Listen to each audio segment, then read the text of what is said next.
Mother Bear hauled a ventilator cable to the baby's bed. What happened next was shocking. Let us know where you're watching from. If you love my content, consider supporting it with a super thanks. Also, don't forget to like and subscribe. It'll help us to remain in touch with amazing people like you. The night air carried a strange chill through Pine Valley Medical Center, even though it was the middle of summer. Nurse Maya Chen walked down the dimly lit hallway, her soft-soled shoes making barely a whisper against the polished floor. The pediatric ward was quieter than usual, with only the gentle hum of machines breaking the silence. Maya paused outside room 314, peering through the small window at the tiny figure lying in the hospital bed. Baby Emma, just 3 months old, had been fighting for her life for the past 2 weeks. Born with severe respiratory complications, she depended entirely on the ventilator that sat beside her bed, its rhythmic whooshing sound a constant reminder of how fragile life could be. The baby's parents, Rachel and David, had gone home just an hour ago. Maya had practically forced them to leave, promising she would call if anything changed. They had been living at the hospital since Emma was born, taking turns sleeping in the uncomfortable chair beside her bed. The exhaustion in their eyes broke Maya's heart every time she looked at them. Maya entered the room and checked Emma's vitals on the monitor. Everything looked stable, but she couldn't shake the uneasy feeling that had been growing in her chest all evening. The hospital felt different tonight, though she couldn't put her finger on why. As she adjusted Emma's blanket, a sound from outside made her freeze. It wasn't the usual traffic noise or the distant rumble of the highway. This was something else entirely. A low, deep breathing sound that seemed to come from right outside the window. Maya walked to the window and peered out into the darkness. The pediatric ward was on the ground floor, with large windows that looked out onto a small garden area. Beyond that, the dense forest of Pine Valley stretched for miles. She pressed her face against the cool glass, trying to see what might be out there. That's when she saw the eyes. 2 amber orbs reflected the light from the hospital room, staring directly at her from the edge of the tree line. Maya's breath caught in her throat. The eyes were too large, too high off the ground to belong to any dog or cat, and they seemed to be studying her with an intelligence that made her skin crawl. Maya stepped back from the window, her heart racing. She told herself it was probably just a deer, though she had never seen a deer with eyes quite like that. She glanced back at Emma, who seemed to be sleeping peacefully, unaware of whatever was watching them from the darkness. The sound of footsteps in the hallway made Maya turn toward the door. Dr. Samuel Torres, the night shift physician, appeared in the doorway. His usually calm demeanor seemed strained tonight, and Maya noticed dark circles under his eyes. "How's our little fighter doing?" Dr. Torres asked, moving to check Emma's chart on his tablet. "Stable," Maya replied, though her voice sounded shakier than she intended. "Doctor?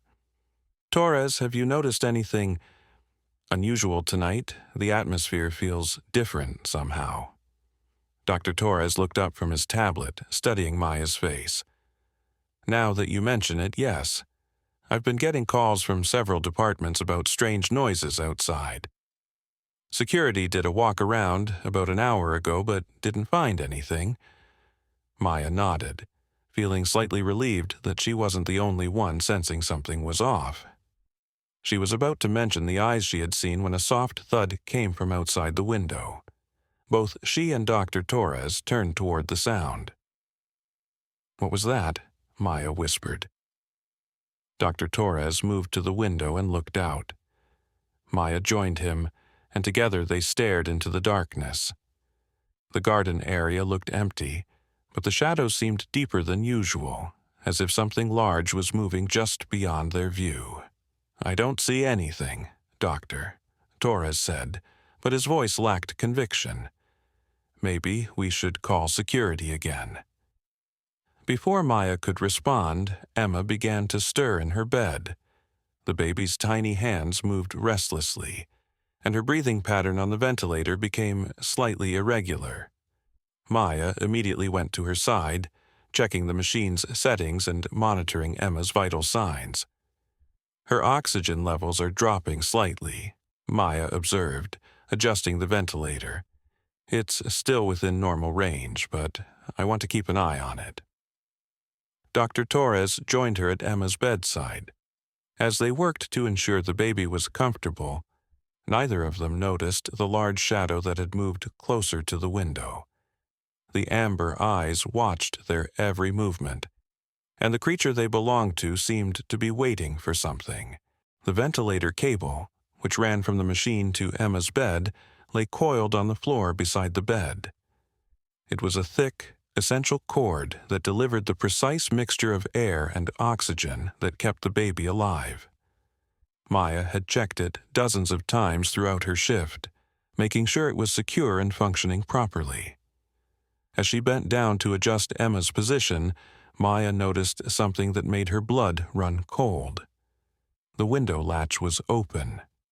She distinctly remembered checking all the windows at the beginning of her shift, and she was certain this one had been locked. "Dr. Torres," she said quietly, not wanting to alarm him too much, "the window latch is open." Dr. Torres looked up from Emma's chart. "That's impossible. All the windows in the pediatric ward are kept locked for security reasons."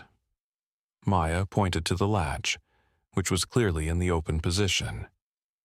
Dr. Torres moved to examine it, running his fingers along the metal mechanism. "This doesn't make sense," he muttered.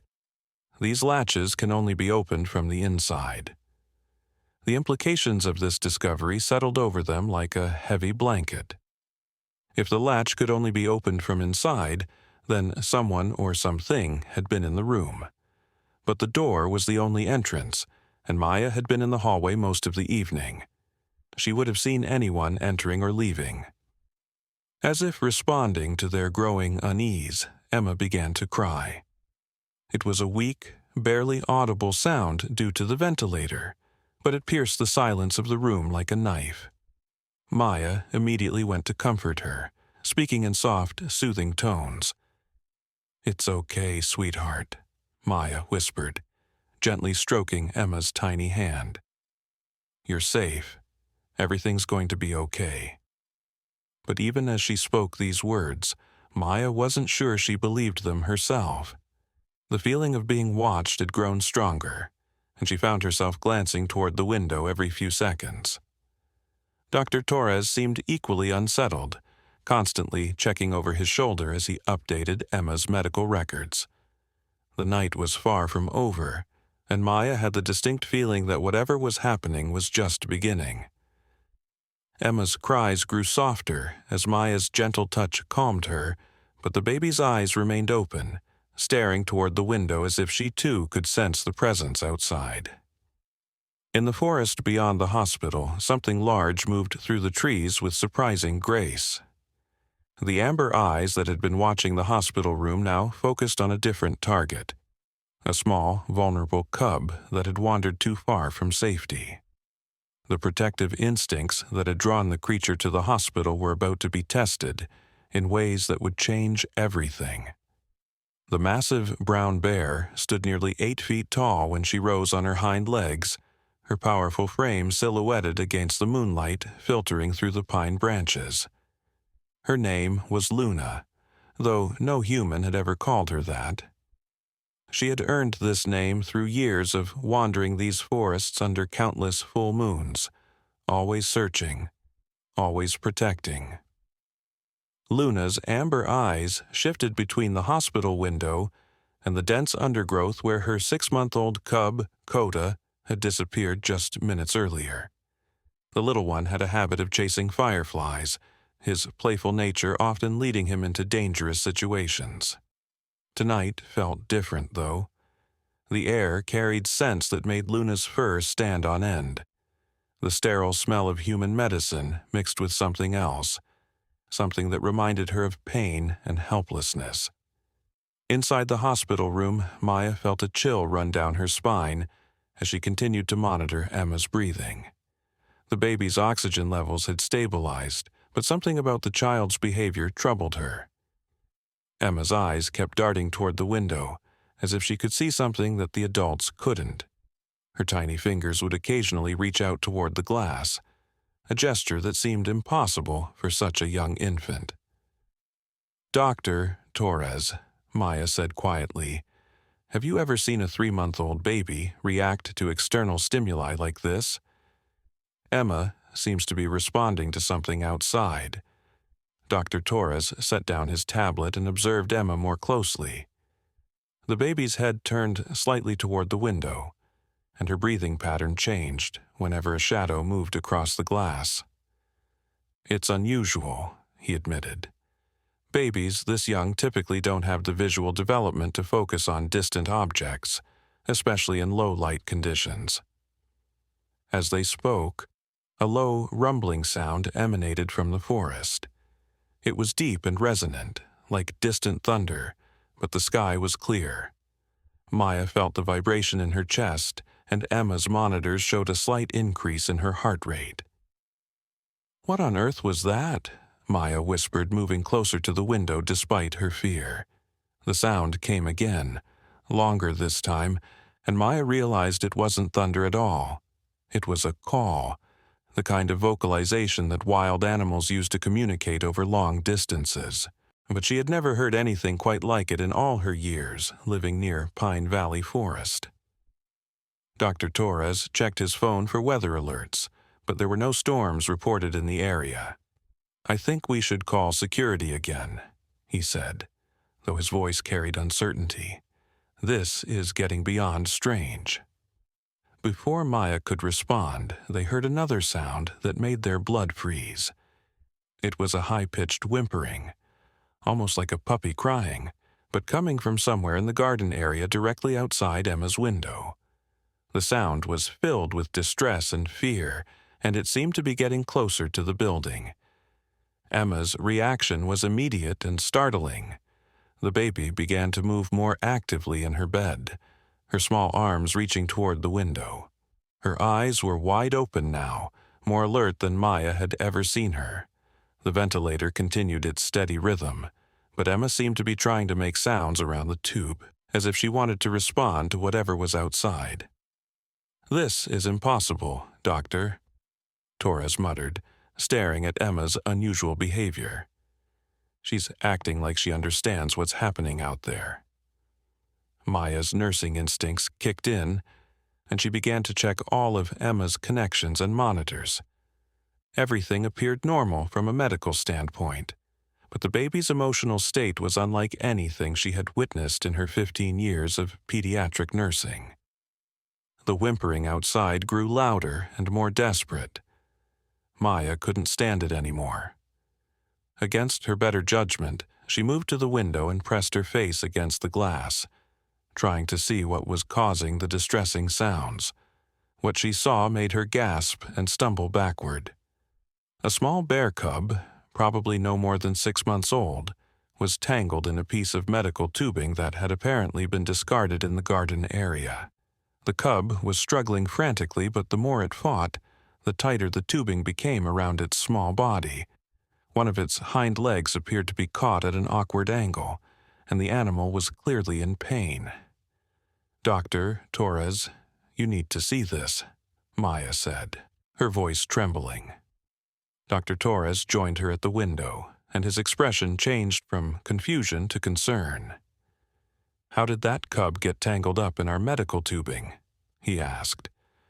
"That looks like ventilator tubing, the same type we use for Emma." The implications of this discovery sent a chill through both of them.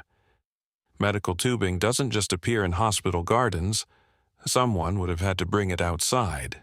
But why? And how had a bear cub gotten tangled in it? As they watched, the cub's struggles became weaker. It was clearly exhausting itself, and its whimpering took on a more desperate tone.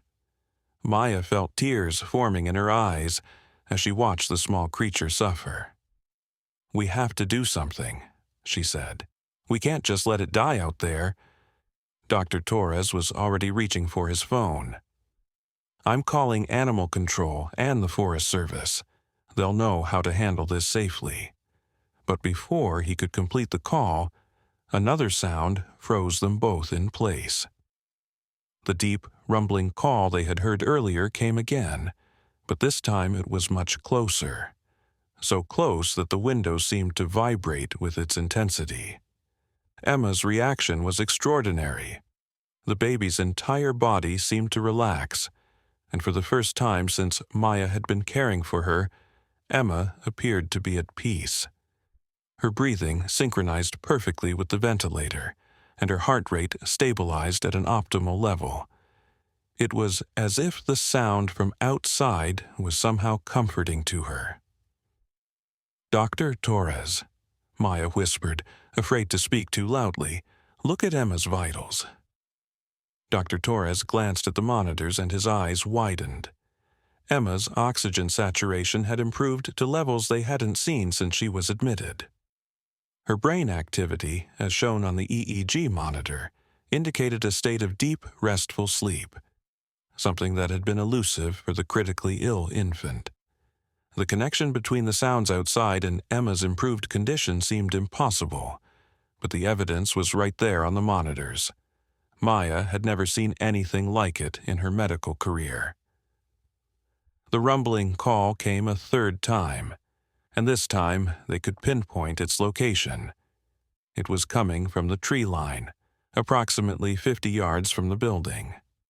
Whatever was making that sound was large enough to produce vocalizations that could be felt as much as heard. Maya's mind raced as she tried to make sense of the situation. A bear cub was trapped outside their window, tangled in medical tubing that shouldn't have been there.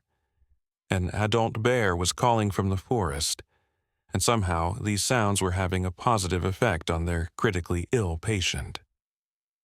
"Dr. Torres," she said slowly, "what if the adult bear is the cub's mother? What if she's trying to call for help?" Dr. Torres looked at her skeptically. "Bears don't call for human help, Maya. They're wild animals with no understanding of human medicine or hospitals." But even as he spoke, Dr. Torres couldn't deny what they were witnessing. The timing was too precise, the correlation too strong to be mere coincidence. The cub's whimpering was growing weaker, and Maya made a decision that would change everything. She moved toward the door of Emma's room. "Where are you going?" Dr. Torres called after her. "That cub is dying," Maya said, her voice filled with determination. "And I think its mother knows we're the only ones who can help. I'm going outside. Maya, that's incredibly dangerous.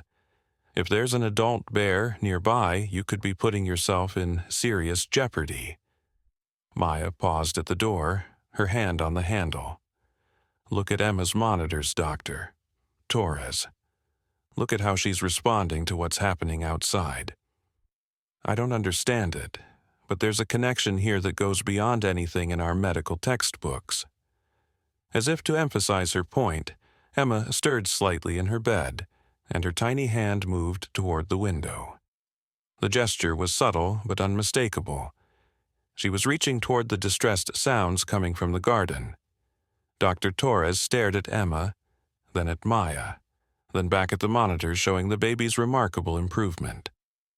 Every instinct told him to stop Maya from going outside, but another part of him, the part that had drawn him to medicine because of its mysteries and miracles, urged him to let her follow her instincts. "If you're going out there," he said finally, "I'm coming with you, and we're taking the portable medical kit." Maya nodded, grateful for his support. Together, they gathered emergency medical supplies, including sedatives in case they encountered the adult bear, and headed toward the garden entrance. As they prepared to leave Emma's room, Maya took one last look at their tiny patient. Emma's eyes were open, and she seemed to be watching them with an awareness that defied her age and medical condition. It was almost as if she understood what they were about to do and approved of their decision. The hallway outside Emma's room felt different as they walked toward the garden entrance. The usual hospital sound seemed muted, and the air carried a tension that made every step feel significant.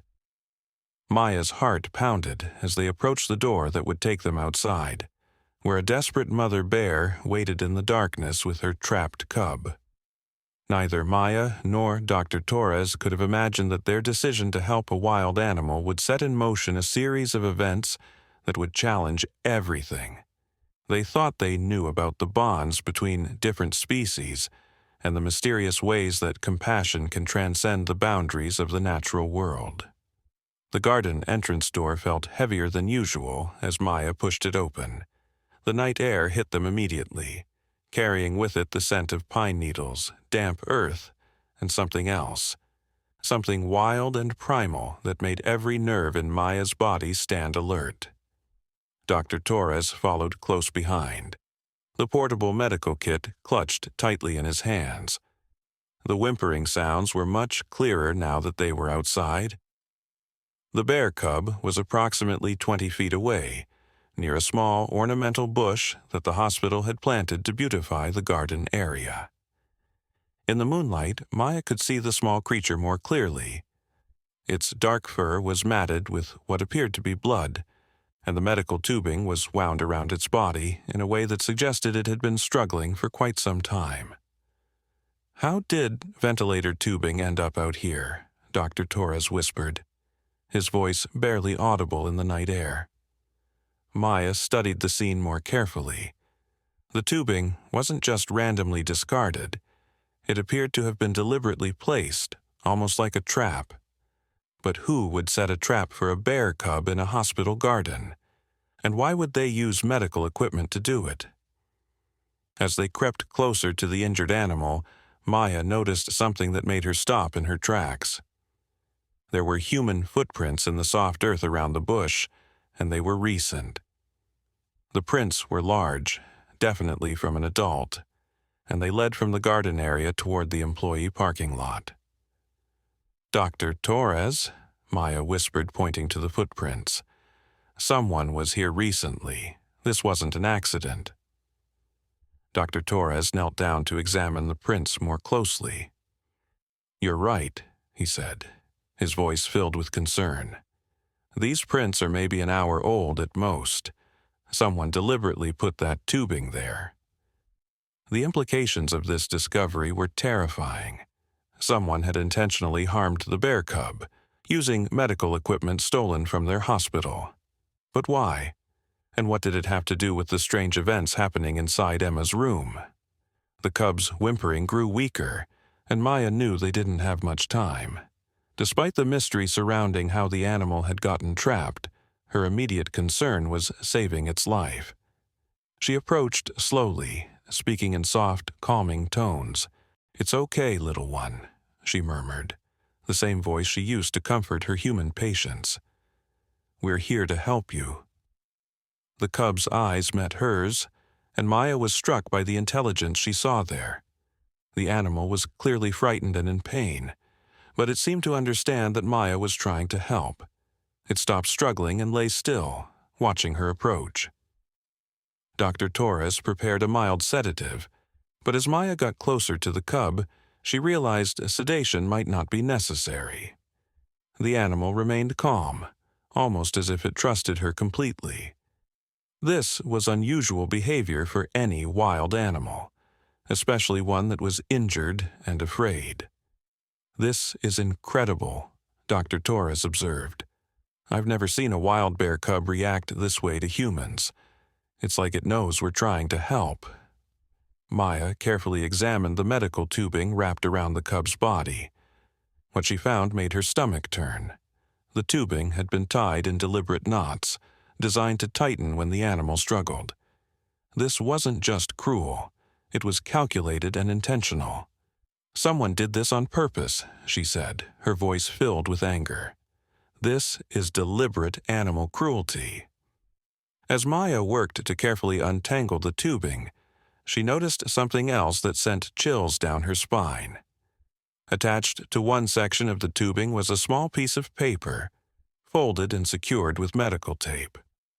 With the trembling fingers, she removed the paper and unfolded it.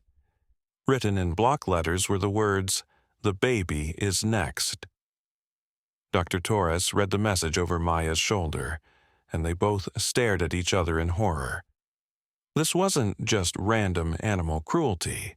It was a threat. Someone was using the bear cub to send a message about Emma. "We need to call the police immediately, Doctor," Torres said, reaching for his phone. But before he could dial, the deep, rumbling call came from the forest again, much closer this time. The sound was different now, more urgent, almost desperate. Maya looked toward the tree line and saw a massive shape moving through the shadows. Luna had heard her cub's distress and was approaching the hospital.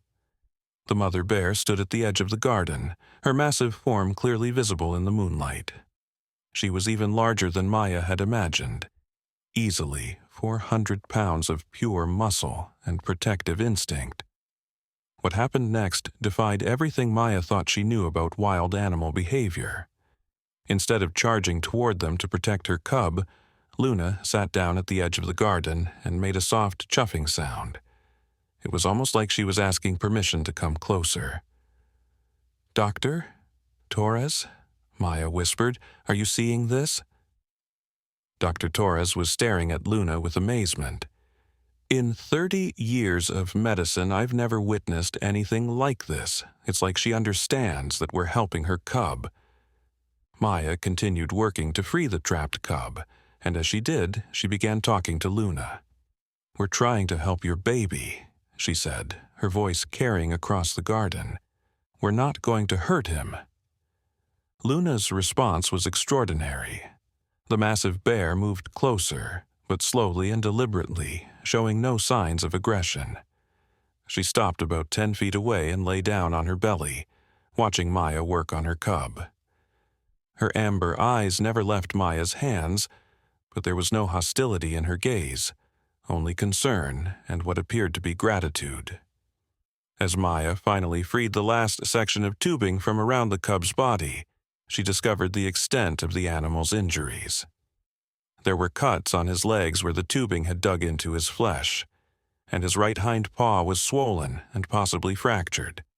But the most disturbing discovery was a small puncture wound on the cub's shoulder that looked like it had been made by a needle. "Dr. Torres, look at this," Maya said, pointing to the puncture wound. "Someone injected this cub with something." Dr. Torres examined the wound with a penlight. "You're right, this is definitely a needle puncture. We need to get blood samples to determine what was injected." The pieces of the puzzle were becoming clearer, but the picture they formed was terrifying.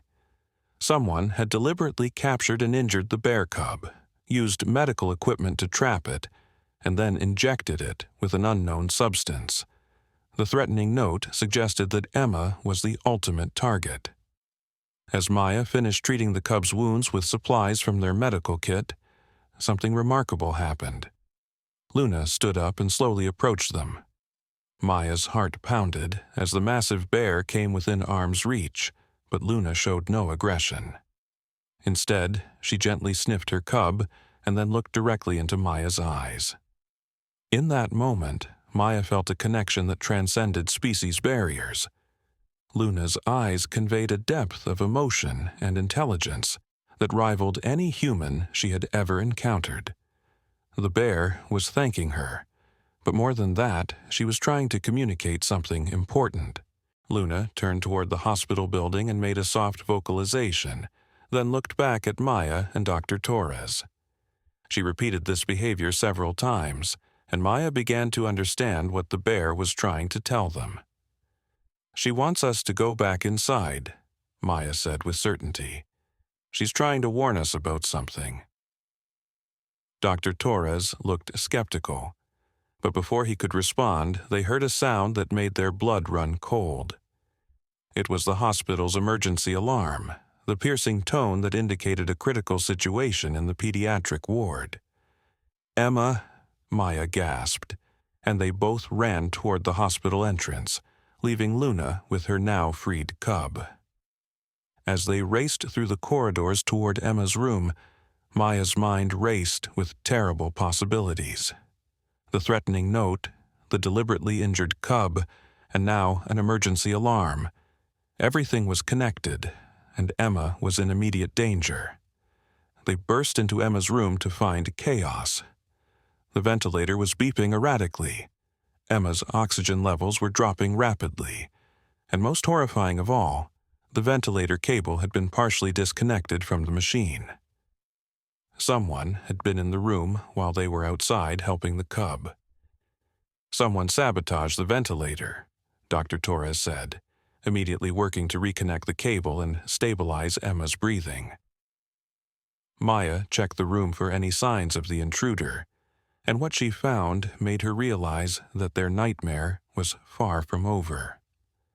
On Emma's bedside table was another note, written in the same block letters, "You saved the wrong baby." As they worked frantically to stabilize Emma's condition, Maya couldn't shake the feeling that Luna had known this would happen. The bear had tried to warn them, had somehow understood that helping her cub was meant to be a distraction from the real target. Through the window, Maya could see Luna and her cub at the edge of the garden. The mother bear was still watching the hospital, and Maya had the unsettling feeling that this was far from over. Someone was using both the bears and Emma in a twisted game, and Maya was beginning to realize that they were dealing with something much more sinister than simple animal cruelty. The ventilator stabilized, and Emma's breathing returned to normal. But Maya knew they had been lucky this time. Whoever was behind this had come dangerously close to succeeding in their plan. The question now was whether Maya and Dr. Torres could figure out who was responsible before the attacker struck again. As if sensing Maya's thoughts, Luna let out another deep call from outside, but this time the sound carried a different message. It wasn't a call for help or a warning. It was a promise.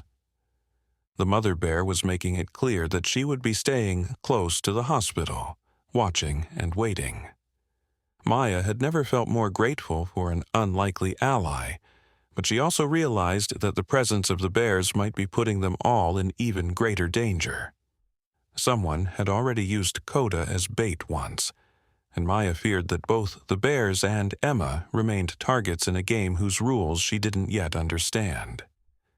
The night was still young, and Maya had the terrible feeling that the worst was yet to come. Outside the window, Luna's amber eyes continued their vigilant watch, two species united by a common enemy and a shared determination to protect the innocent.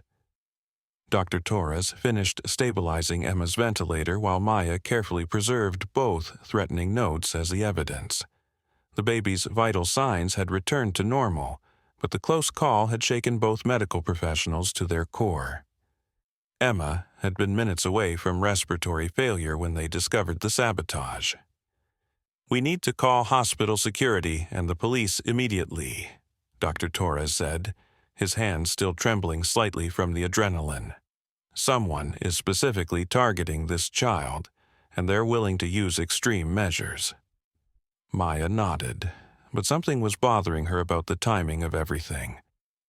"Dr. Torres, think about this logically. How did the attacker know we would leave Emma's room? They had to be watching us somehow, waiting for the perfect moment to strike." As if on cue, Dr. Torres's phone buzzed with a text message. He glanced at the screen and his face went pale. "Maya, this message, it's from an unknown number, and it says, 'Round 1 complete. The real game begins now.'" Maya felt ice-cold fear settle in her stomach. This wasn't just a random attack. Someone was playing with them, using Emma and the bears as pieces in some twisted game. But why?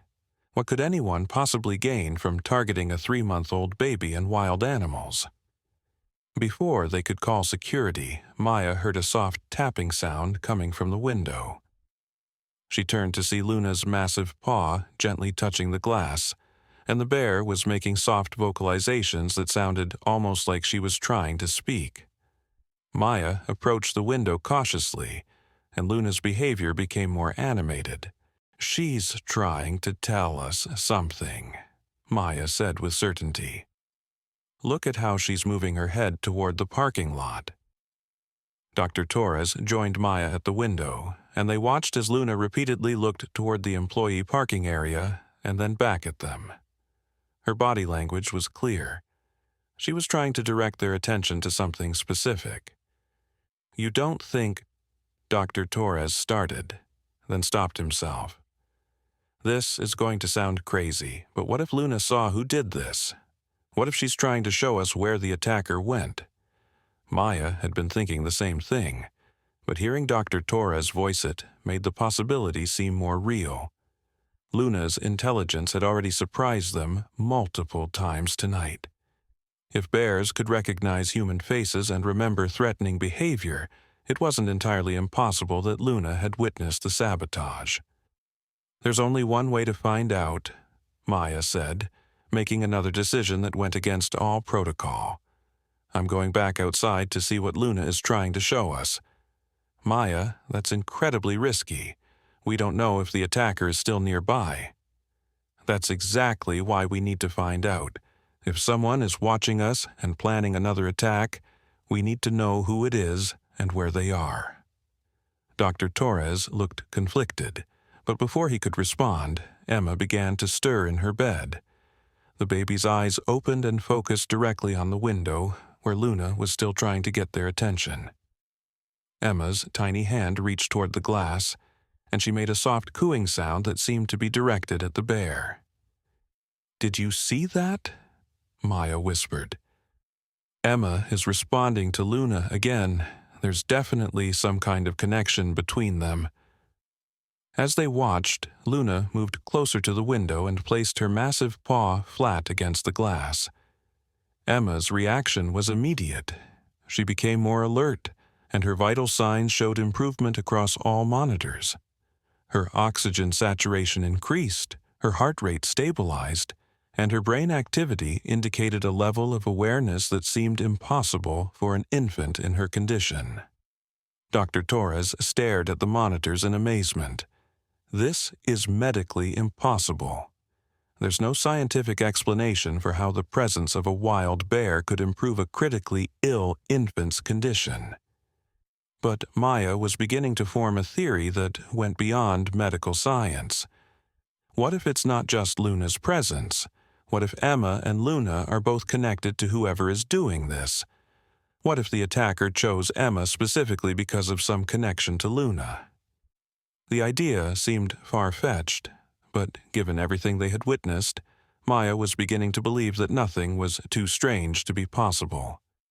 She made up her mind to follow Luna's guidance, despite the risks. "I'm going outside," Maya said firmly. "Will you stay with Emma and call security to watch the room?" Dr. Torres nodded reluctantly. "Be careful, Maya. Take the emergency radio so we can stay in contact." Maya clipped the radio to her scrubs and headed for the garden door once again. As she stepped outside, Luna immediately began moving toward the parking area, looking back frequently to make sure Maya was following.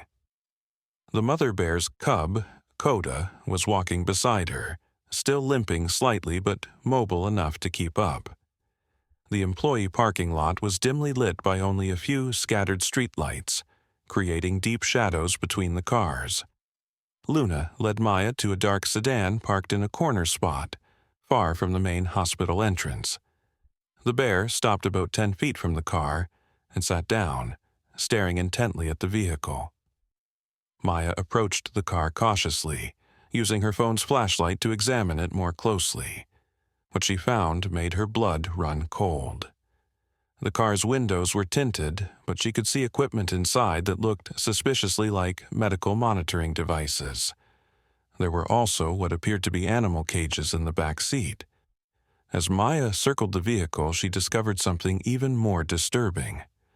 There were scratches on the car's exterior that looked like they had been made by claws, and there were tufts of brown fur caught in the door handles. Someone had been using this car to transport bears, and the animals had obviously struggled. Luna approached the car and sniffed around the door handles, then looked at Maya and made a low, growling sound. The message was clear. This car belonged to whoever had hurt her cub and threatened Emma. Maya was about to call Doctor Torres on the radio when she heard footsteps approaching from behind. She turned to see a figure emerging from the shadows between two other cars. The person was wearing dark clothing and a baseball cap pulled low over their face, making identification impossible in the dim light.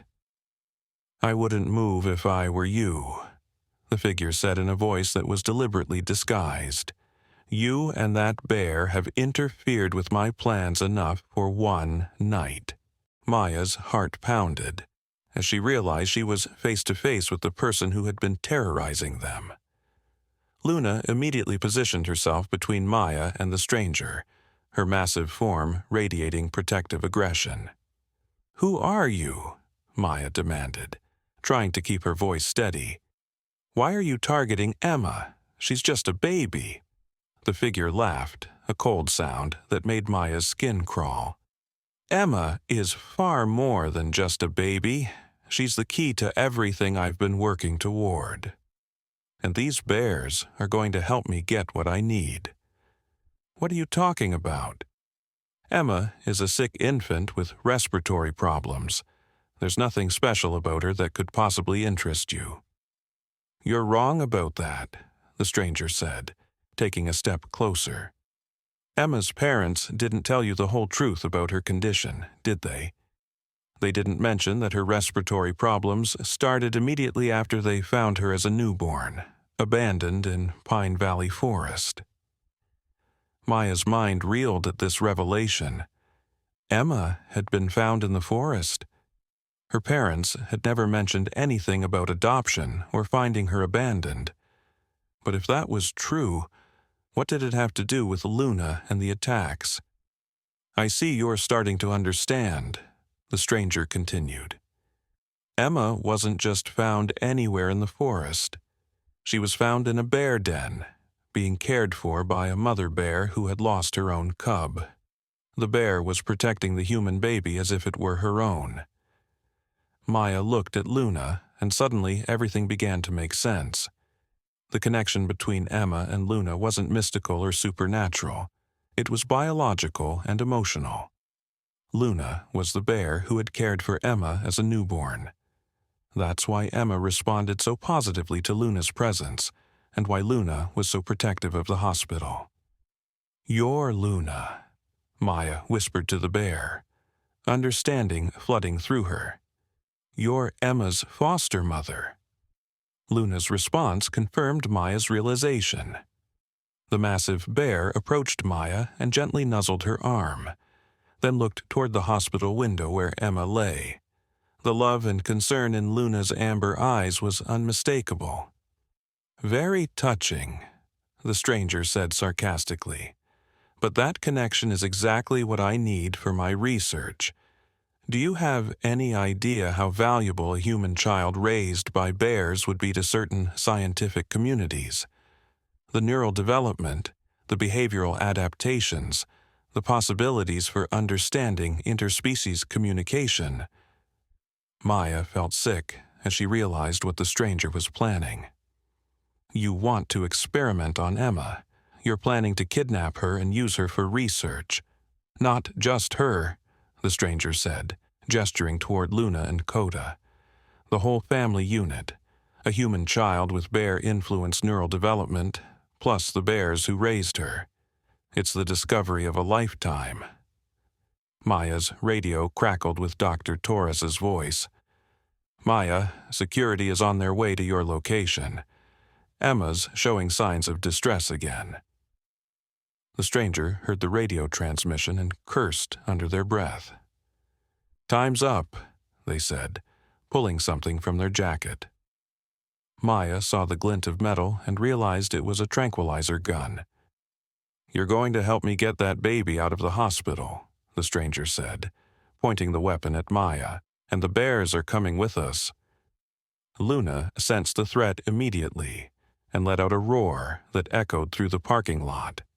Coda moved closer to his mother, and Maya found herself in the middle of a standoff that could turn deadly in seconds. But before anyone could make a move, the sound of sirens began approaching the hospital. Security vehicles were racing toward the parking area, their headlights cutting through the darkness. "This isn't over," the stranger snarled, backing toward their car. "I've been planning this for months, and I'm not giving up now. Emma belongs with me, and those bears are the key to understanding her unique development." The stranger jumped into the dark sedan and started the engine. Luna charged toward the car, but it was already moving. Maya dove out of the way as the vehicle sped past her, disappearing into the night. Security officers arrived moments later, but the attacker was already gone. Maya quickly explained what had happened, though she wasn't sure anyone would believe the incredible story about Emma being raised by bears as a newborn. As they walked back toward the hospital, Luna and Coda following closely, Maya realized that their ordeal was far from over. The stranger had escaped, and they now knew that Emma was the target of an elaborate kidnapping plot. Worse yet, the attacker had months of planning behind them and seemed determined to succeed. "Dr. Torres," Maya said into her radio, "we need to move Emma to a secure location immediately, and we need to contact her parents right away. There are things about Emma's history that we need to understand." As they approached the hospital entrance, Maya looked back at Luna. The mother bear had risked everything to protect Emma and to warn them about the danger. Now it was Maya's turn to protect both Emma and the bear family that had become unlikely allies in a fight against an enemy who would stop at nothing to achieve their twisted goals. The revelation about Emma's origins had answered some questions, but it had also raised many more. If Emma had indeed been raised by bears as a newborn, what did that mean for her development? And how far would this mysterious researcher go to get their hands on what they considered to be the scientific discovery of a lifetime? Maya had a feeling that the night's events were only the beginning of a much larger and more dangerous confrontation.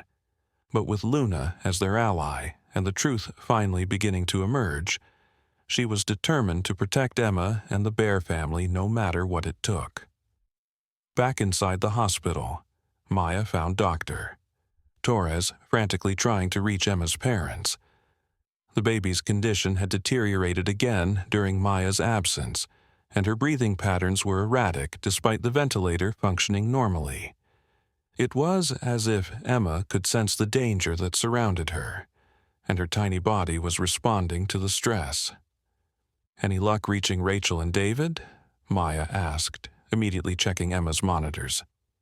"David's phone goes straight to voicemail, and Rachel isn't answering either," Dr. Torres replied, his frustration evident. "I've left several urgent messages, but given what you just told me about Emma's origins, I'm starting to wonder if they're avoiding our calls for a reason." Maya felt a chill run down her spine as she considered the implications. "You think they know more than they've told us about Emma being found in the forest? Think about it, Maya. Parents of a critically ill child don't just turn off their phones and become unreachable. They've been here every day for weeks, and suddenly tonight, when everything is falling apart, they're nowhere to be found." Through the window, Maya could see Luna pacing back and forth at the edge of the garden. The mother bear's agitation was visible even from a distance, and Coda stayed close to her side, sensing his mother's distress. Security guards had positioned themselves around the hospital perimeter, but Maya noticed that they were keeping a respectful distance from the bears, almost as if they had been instructed not to interfere with them. "Dr. Torres, I need to ask you something that might sound crazy," Maya said, her voice low. "When Emma was first admitted, did you notice anything unusual about her medical records?" Anything that didn't quite fit with a typical premature birth? Dr. Torres pulled up Emma's file on his tablet, scrolling through the information with new eyes. After several minutes of review, his expression grew troubled. Now that you mention it, there are some inconsistencies. Her birth weight and measurements don't align perfectly with the gestational age her parents provided, and some of her reflexes and responses have been unusual for a typical infant.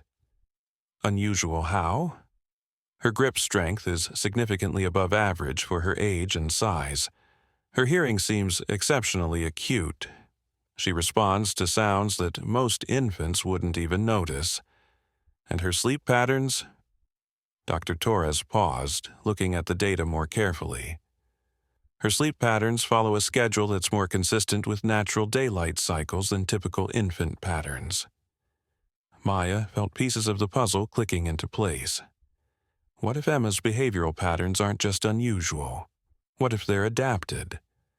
What if spending her earliest days with Luna actually influenced her development in ways we haven't recognized? Before Dr. Torres could respond, Maya's radio crackled with a security alert. All units, we have a situation in the main lobby. 2 individuals are demanding access to the pediatric ward, claiming to be the parents of a patient. They're becoming increasingly agitated when asked for identification. Maya and Dr. Torres exchanged glances. Rachel and David? Maya wondered aloud. Let's go see, Dr. Torres said. But as they prepared to leave Emma's room, Maya noticed something that made her heart race.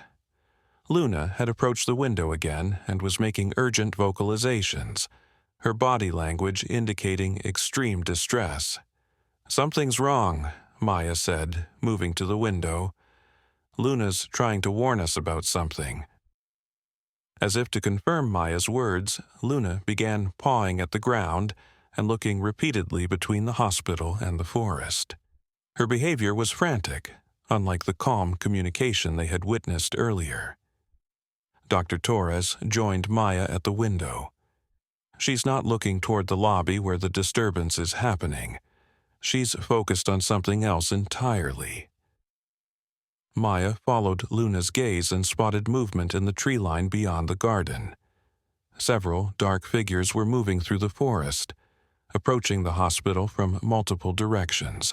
They were wearing night vision goggles and carrying what appeared to be tranquilizer equipment.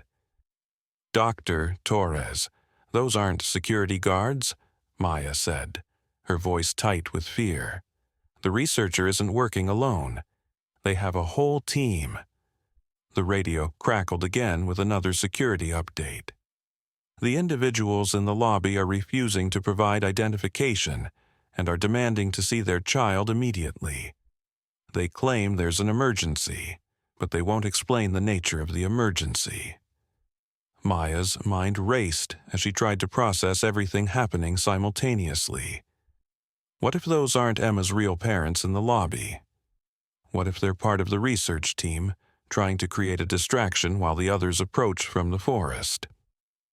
Dr. Torres was already moving toward the emergency phone to call for additional security when Maya grabbed his arm. Wait, she said.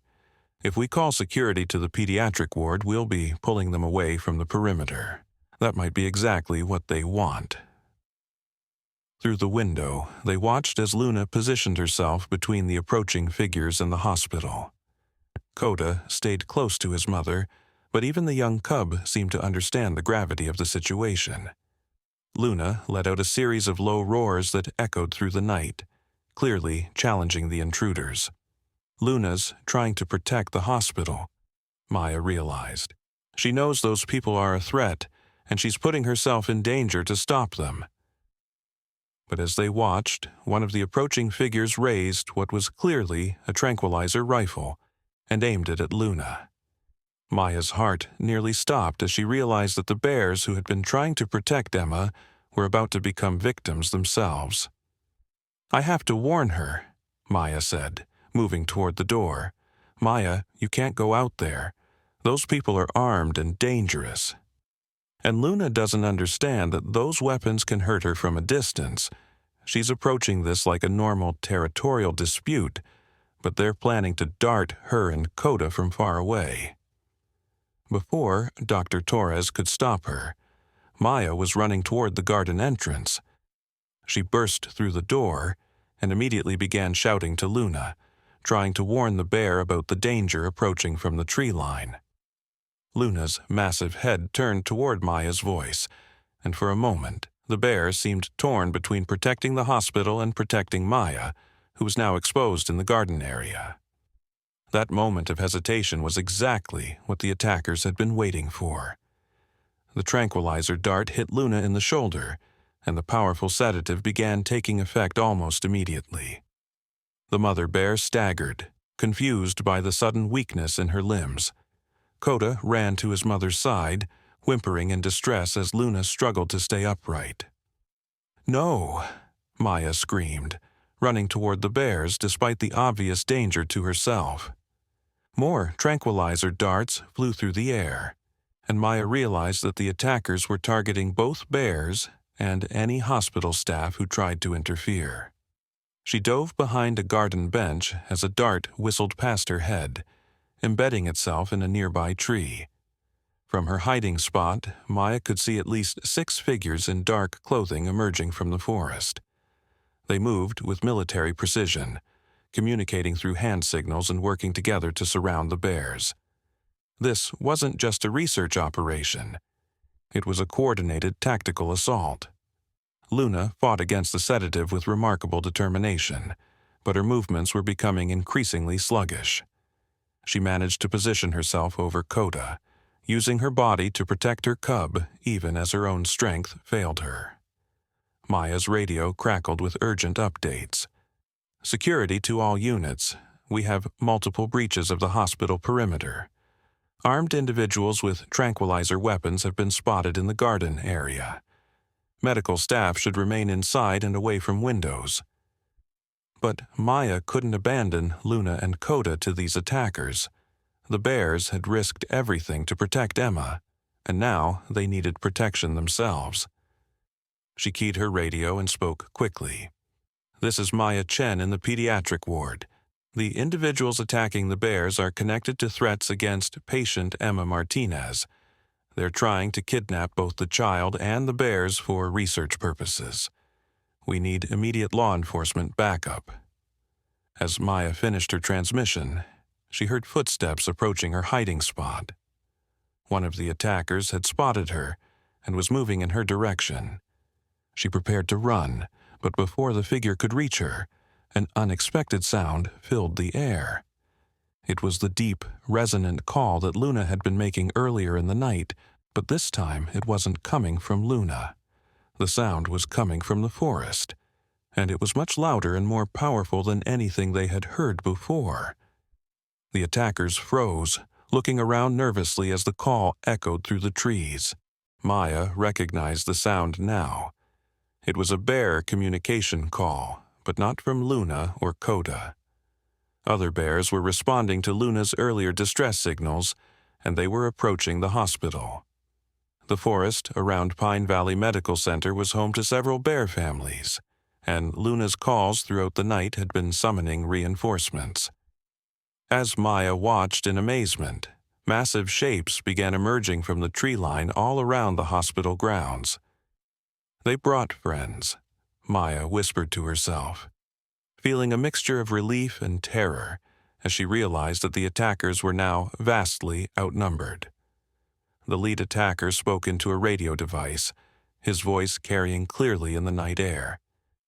"We have a problem. Multiple adult bears are converging on our location. Request immediate extraction." But it was too late for an easy escape. Bears were approaching from every direction, and their body language made it clear that they viewed the attackers as threats to be eliminated. The tranquilizer weapons that had been effective against Luna and Coda would be insufficient against an entire community of angry bears. Maya seized the opportunity to reach Luna and Coda.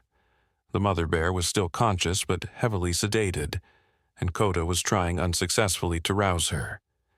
Maya knelt beside them, placing her hand on Luna's massive head. "Help is coming," she whispered to the bear. "Your family heard you calling, and they're here to protect you." Luna's amber eyes met Maya's, and even through the haze of the sedative, Maya could see gratitude and understanding in the bear's gaze. Luna made a soft chuffing sound, and Maya had the distinct impression that the bear was trying to tell her something important. "Maya!" Dr. Torres's voice called from the hospital entrance. "You need to get back inside immediately. Law enforcement is en route, but this situation is about to get very dangerous." Maya looked around at the chaos developing in the garden area. The attackers were attempting to retreat, but they were surrounded by bears who had no intention of letting them escape. Some of the figures were trying to load the still-conscious Coda into a transport cage, but several adult bears were blocking their path to the vehicles. It was then that Maya noticed something that made her blood run cold. One of the attackers was no longer focused on the bears. He was moving toward the hospital entrance carrying a large medical bag and what appeared to be portable life support equipment. "Dr. Torres!" Maya shouted into her radio. "One of them is heading for Emma's room. They're going to try to take her while everyone is distracted by what's happening outside." Maya realized that the attack on the bears had been a diversion all along. While security and medical staff were focused on the dramatic confrontation in the garden, the real target was still inside the hospital, vulnerable and unprotected. She ran toward the hospital entrance, desperate to reach Emma before the attacker could complete their mission. Behind her, the sounds of the bear confrontation grew louder and more intense. But Maya's focus was entirely on saving the baby who had already survived so much. As she burst through the hospital doors, Maya could hear alarms going off throughout the building. The situation had escalated beyond anything the hospital had protocols for, and Maya realized that Emma's life now depended on actions that no medical training could have prepared her for. Racing down the corridor toward the pediatric ward, Maya could see that several room doors were standing open, and medical equipment had been hastily abandoned in the hallways. The entire hospital was in chaos, and somewhere in that chaos, a determined kidnapper was closing in on their ultimate prize. Maya reached Emma's room to find the door ajar and the lights flickering. Her heart pounded as she pushed the door open, terrified of what she might find inside. The sight that greeted her was both her worst fear and her greatest surprise. Emma was gone, but the person who had taken her was not who Maya had expected to find. Standing by the empty crib was Rachel, Emma's mother, but she wasn't alone. Beside her stood David, Emma's father, and they were both wearing the same dark tactical clothing as the attackers outside. In Rachel's arms, Emma lay peacefully, breathing normally without the assistance of the ventilator that had kept her alive for weeks. "Maya?" Rachel said softly, her voice filled with a mixture of relief and sadness.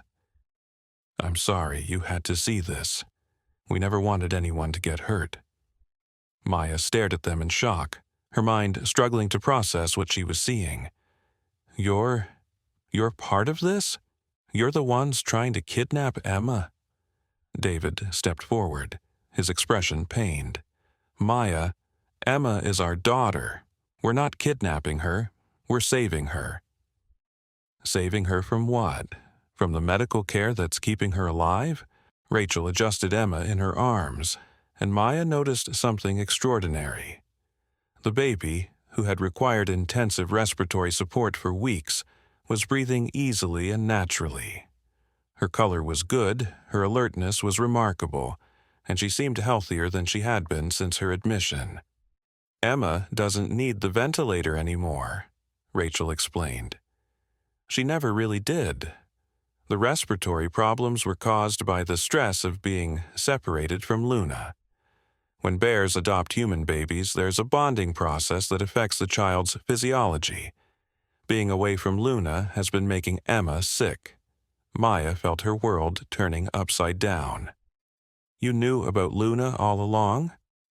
You knew Emma was raised by bears?"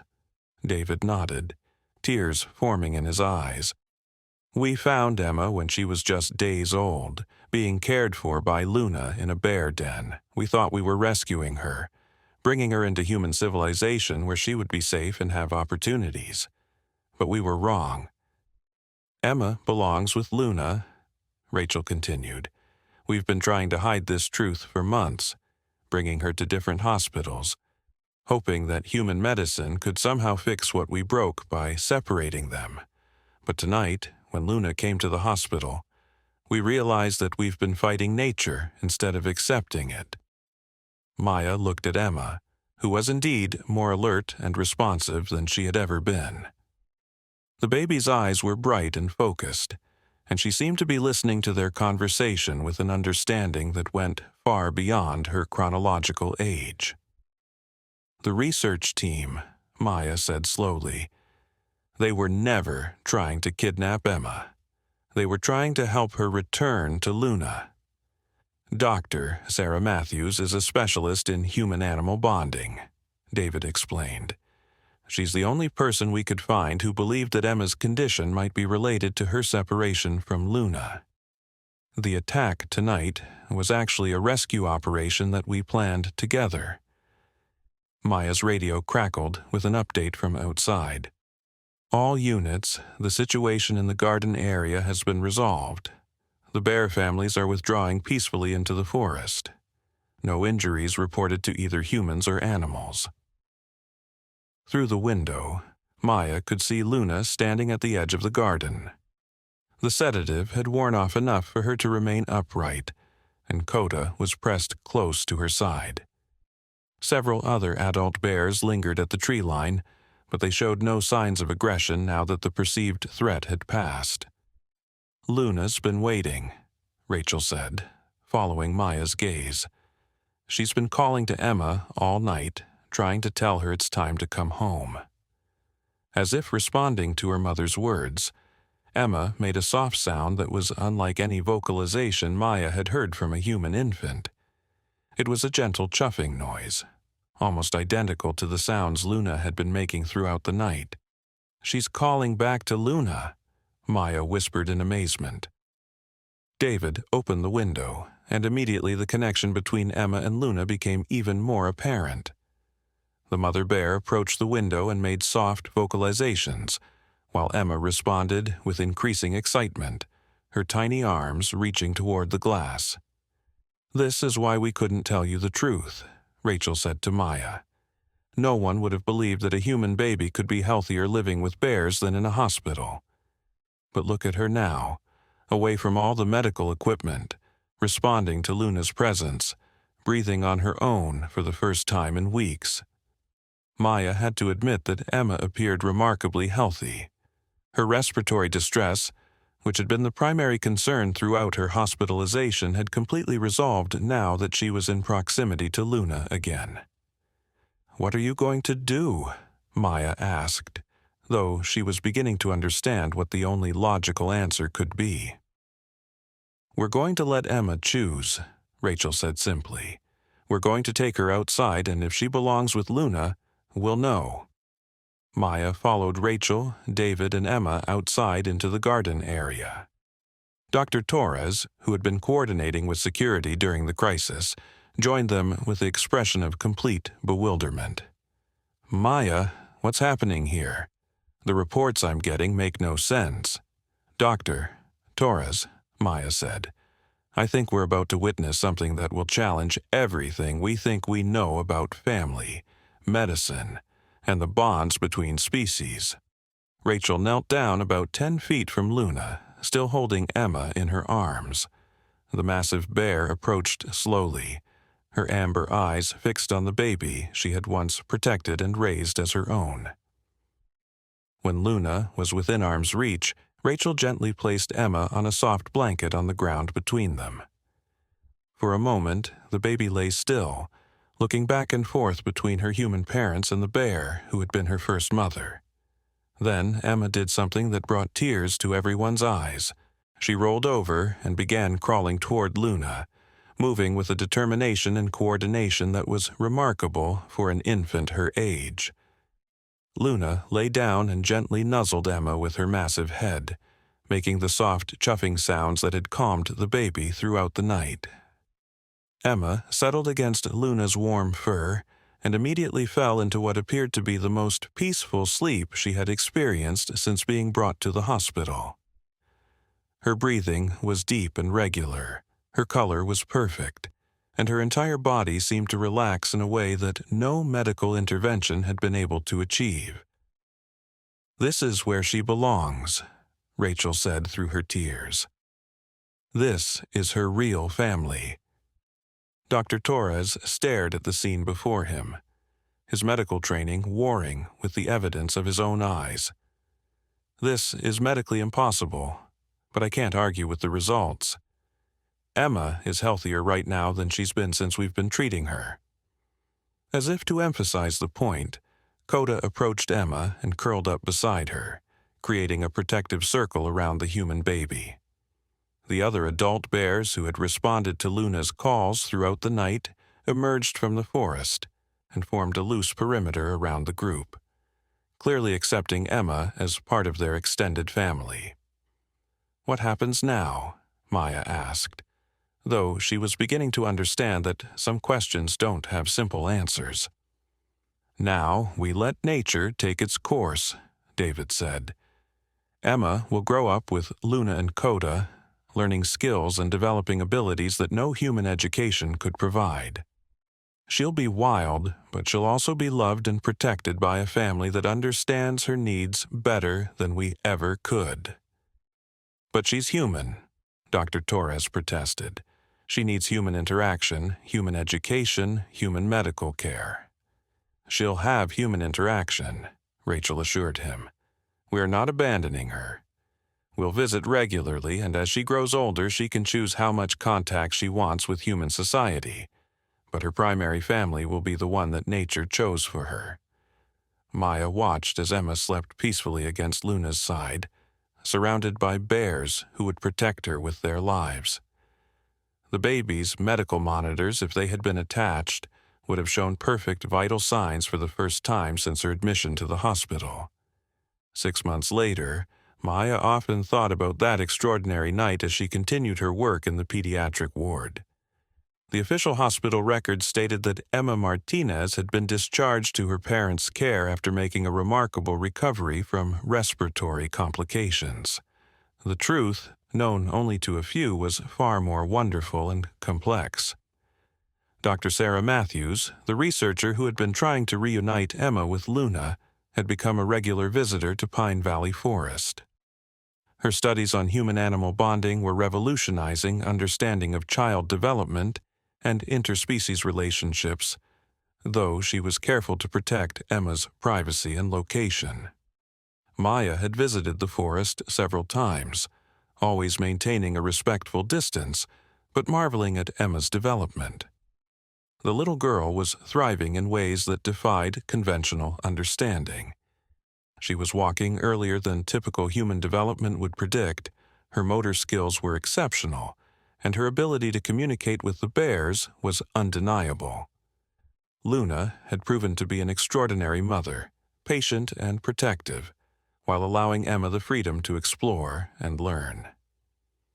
Coda had become Emma's closest companion, and their bond reminded Maya that family relationships aren't always defined by species or genetics.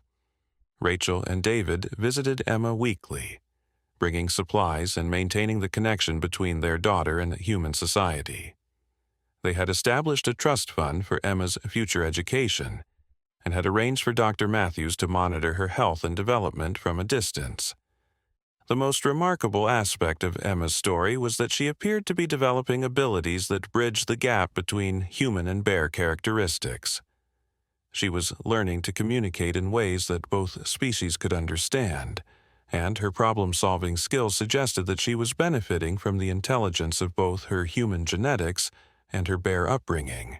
As Maya finished her shift one evening, she received a text message from Rachel that made her smile. The message contained a single photo, Emma, now walking confidently on her own, playing with Coda beside a stream in Pine Valley Forest. The little girl's face was radiant with joy and health, and in the background, Luna watched over them both with the patient love that only a mother could provide. Maya saved the photo to her phone and whispered a quiet prayer of gratitude for the night that had taught her that love and family come in forms that textbooks could never explain. Sometimes the most extraordinary healing happens not through medicine or technology, but through understanding that some bonds transcend the boundaries that humans try to create between different species. Emma Martinez would grow up knowing that she was loved by two families, one human and one bear, and that her unique place in the world was not a medical anomaly to be corrected, but a miracle to be celebrated. In Pine Valley Forest, surrounded by ancient trees and protected by the fierce love of an extraordinary mother bear, a little girl was learning that home is not defined by species or convention, but by the presence of those who love you unconditionally. The story of the mother bear who hauled a ventilator cable to save a baby's life became a local legend, though few people knew the complete truth. What they did know was that love could transcend any barrier, that protection could come from the most unexpected sources, and that sometimes the most shocking thing about a story is not how it begins, but how beautifully it ends. The end